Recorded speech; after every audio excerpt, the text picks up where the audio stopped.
Halo semuanya, perkenalkan nama saya Herti Trinurhaidia dengan NIM 21612129. Nah, pada kesempatan kali ini saya akan menjelaskan tentang materi kepemimpinan. Nah, pembahasan kita ada 3 materi, yaitu pemimpin, kepemimpinan, dan gaya kepemimpinan. Sekarang kita masuk pada pemimpin. Nah, mungkin teman-teman sudah pada tahu apa itu pemimpin ya, di mana pemimpin adalah seorang yang dapat mempengaruhi orang lain atau kelompok untuk melakukan unjuk kerja maksimum yang telah ditetapkan sesuai dengan tujuan organisasi. Jadi, pemimpin ini sangat penting bagi organisasi. Nah, dalam perspektif yang lebih sederhana, menurut Kurniawan 2014 mengemukakan 3 macam peran pemimpin yang disebutnya, yaitu yang pertama, uplifting, yaitu menyalakan semangat pekerja dengan tujuan individunya. Yang kedua, aligning, itu menggabungkan tujuan individu dengan tujuan organisasi sehingga setiap orang menuju ke arah yang sama. Dan yang terakhir adalah allowing, yaitu memberikan keleluasan kepada pekerja untuk menantang dan mengubah cara mereka bekerja. Nah, selanjutnya fungsi pemimpin.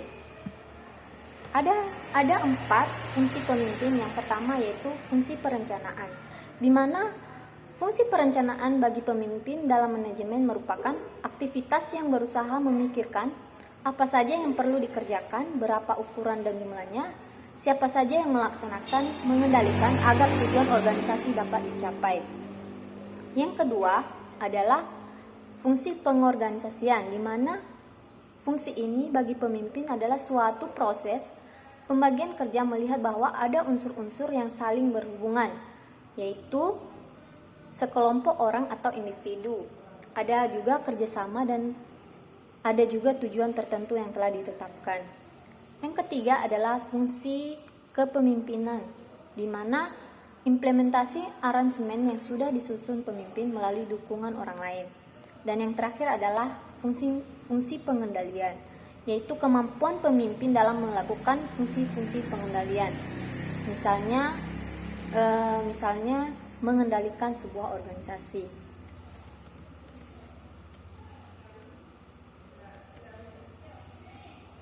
Nah,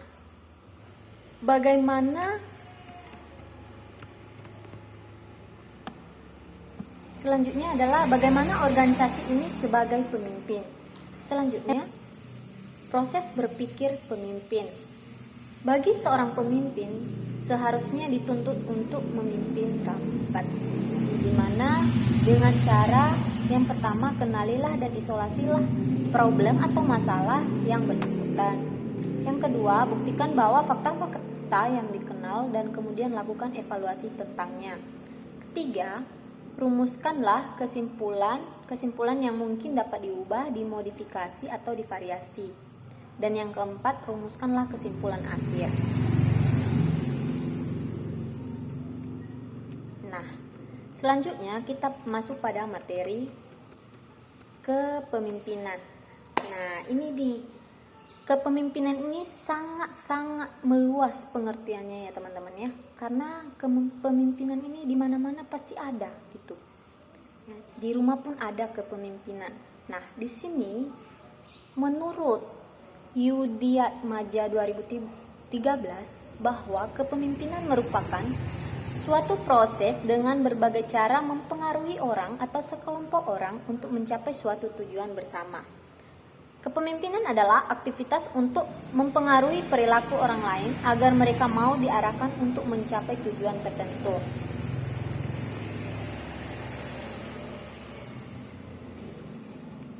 Lalu apa saja pengaruh-pengaruh kepemimpinan?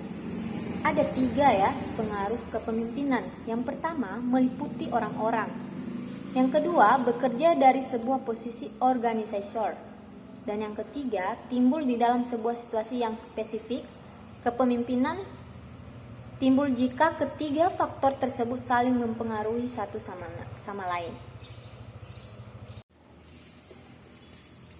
Teori-teori kepemimpinan. Nah, di sini ada 3 teori-teori kepemimpinan. Yang pertama, teori sifat.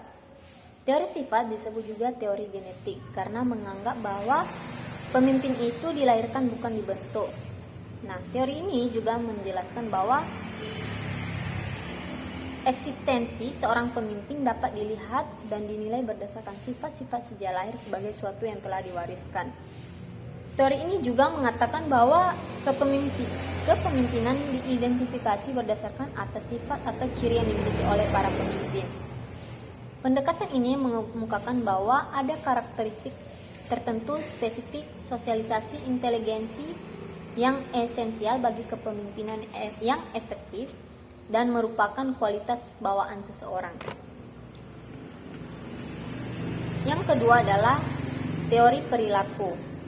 Menurut teori ini, seorang bisa belajar dan mengembangkan diri menjadi seorang pemimpin yang efektif tidak bergantung pada sifat-sifat yang sudah melekat padanya. Jadi, seorang pemimpin bukan dilahirkan untuk menjadi pemimpin, namun untuk menjadi seorang pemimpin dapat dipelajari dan apa yang dilakukan oleh pemimpin yang efektif atau dari pengalaman. Nah, teori ini juga mengutarakan bahwa pemimpin harus dipandang sebagai hubungan di antara orang-orang, bukan sifat-sifat ciri-ciri seorang individu.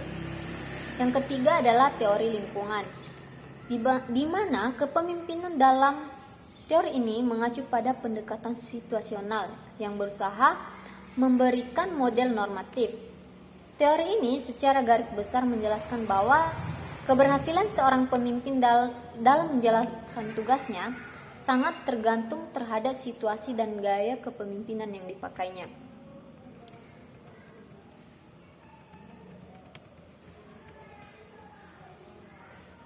Nah, adapun tipe-tipe kepemimpinan, ada yang pertama tipe direktif, di mana tipe ini ditandai dengan adanya komunikasi satu arah.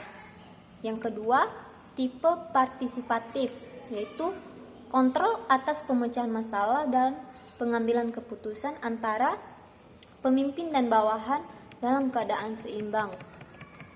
Yang keempat, tipe delegatif, yaitu di mana pemimpin mendiskusikan masalah-masalah yang dihadapi dengan bawahan dan selanjutnya mendelegasikan pengambilan keputusan seluruhnya kepada bawahan. Adapun peranan-peranan kepemimpinan, yang pertama bersikap adil, yang kedua memberikan sugesti, yang ketiga mendukung tercapainya tujuan, yang keempat katalisator, yang kelima menciptakan rasa aman, yang keempat sebagai wakil organisasi, yang ketujuh sumber inspirasi, yang kedelapan bersikap penghargaan. Prinsip kepemimpinan. Nah, di sini prinsip merupakan suatu pusat atau sumber utama sistem pendukung kehidupan yang tampil dengan 4 dimensi seperti keselamatan, bimbingan, sikap yang bijaksana, dan kekuatan. Karakteristik seorang pemimpin didasarkan pada prinsip sebagai berikut. Yang pertama, seorang pemimpin yang belajar seumur hidup. Kedua, berorientasi pada pelayanan. Yang ketiga, membawa energi yang positif, yang terdiri dari percaya pada orang lain. Yang kedua, keseimbangan dalam kehidupan. Yang ketiga, melihat kehidupan sebagai tantangan. Yang keempat, sinergi. Yang kelima, latihan mengembangkan diri.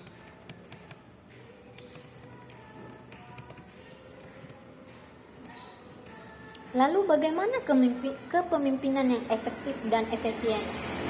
Nah, dalam kepemimpinan, faktor pemimpin tidak dapat dilepaskan dari orang yang dipimpin, di mana keduanya ini saling bergantung, sehingga bila tidak ada yang lain, maka tidak akan terjadi. Nah, efektif adalah pencapaian tujuan secara tepat atau memilih tujuan-tujuan yang tepat dari serangkaian alternatif atau pilihan cara yang dalam menentukan pilihan dari berbagai pilihan.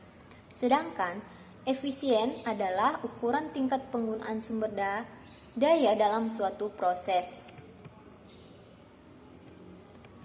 Berbicara dengan kata kepemimpinan ini adalah suatu yang sangat multitafsir, karena cara pandang setiap orang terhadap kepemimpinan seseorang ini sangat dipengaruhi dari berbagai latar belakang, dari setiap sudut pandang, misalnya melihat dari unsur subjek, gaya, perilaku, hasil, dan lain sebagainya. Namun, hal yang terpenting yang perlu kita pahami bahwa seorang pemimpin dalam sebuah kepemimpinan ini adalah bagaimana yang bersangkutan memiliki kemampuan membangun hubungan antar manusia yang merupakan inti yang menumbuhkan semangat motivasi, inovasi, kreativitas, inspirasi, dinamisasi, saling menghargai, support, dan bertanggung jawab.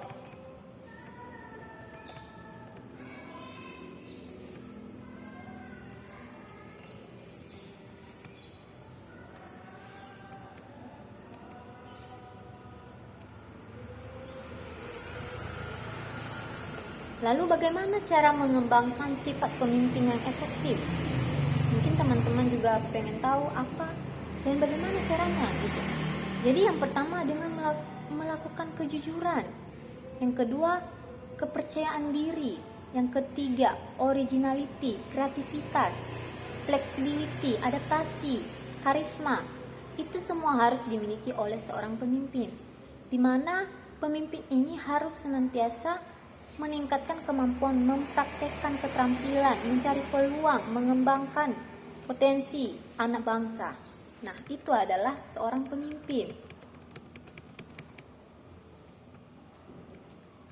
Lalu bagaimana kepemimpinan yang efektif di era perubahan? Karena setiap tahun, setiap periode itu pasti ada perubahan ya. Di sini kepemimpinan efektif menurut Kurniawan menyatakan bahwa keterampilan manajerial dalam pelaksanaan kerja bersama. Jadi dilakukan secara bersama. Di mana seorang pemimpin ini diharapkan memiliki kecakapan berteknis maupun manajerial yang profesional.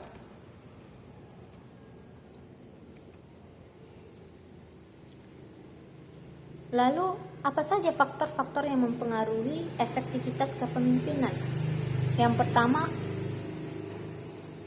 hubungan antara pemimpin. Yang kedua, perilaku bawahan. Yang ketiga, bagaimana ciri-ciri pemimpin. Yang keempat, harapan beradab pemimpin. Yang kelima, dukungan manajemen. Yang ketujuh, struktur tugas. Yang kedelapan, kejelasan tujuan dan sasaran. Jadi ini adalah semua faktor-faktor yang mempengaruhi efektivitas kepemimpinan. Nah, di sini saya memiliki satu contoh pemimpin yang mungkin teman-teman sudah pada tahu ya, yaitu seorang tokoh pemimpin pendidikan.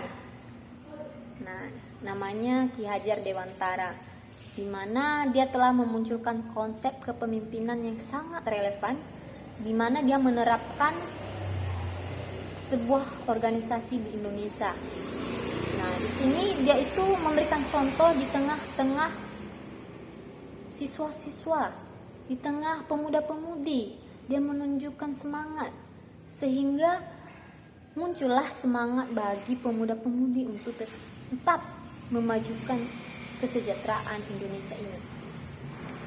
Lalu di mana pemimpin memberikan arahan dan menunjukkan objektivitas atau goal yang ingin diraih. Nah, inilah yang ditunjukkan oleh Ki Hajar Dewantara. Baik, sekian dari penjelasan saya. Apabila ada kata yang kurang berkenan, mohon dimaafkan. Terima kasih.